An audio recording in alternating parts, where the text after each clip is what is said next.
Hey guys, so let's cut a puffed sleeve. Okay, so we're using freehand method for this. So first thing first, depending on how full you want your sleeve to be. Okay, so now what I did is this. The fabric is on two folds. That is for both the two sleeves. Okay, so I have 30 inches on folded here.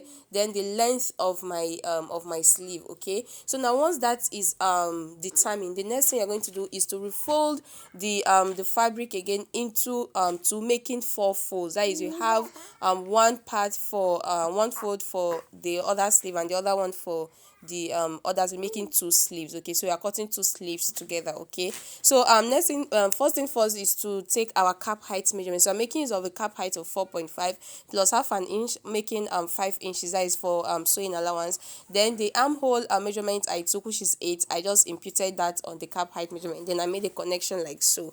So once that is done, the next thing for us to do is before we finally cut out, what we are going to do now is to measure out what we have on our bodies, that is at the armhole area. Okay, because we're going to be imputing that on our sleeve. Okay, so I have 13 inches there. So that 13 inches, I'm going to be measuring what I have on the sleeve area. Okay, so and make sure that I have 13 there, so that once you are fixing on the sleeve, it will be very very easy for you to do that. Okay, you don't have any, you not experience any shortage, right? So once that is done, the next thing for us to do is to connect to the hemline. Remember, you've already determined how full you want your sleeve to be. It's very simple, guys. So after doing this, now the next thing for us to do is to cut out. Okay, so this is basically how to cut your puff sleeve if you don't want to use pattern. Okay, so guys, I hope you enjoyed this video. Okay, I'll be adding a band. Okay, I'll be adding a band to this. So here I've already cut out my band, so here is my band, and I'll be pleating the excesses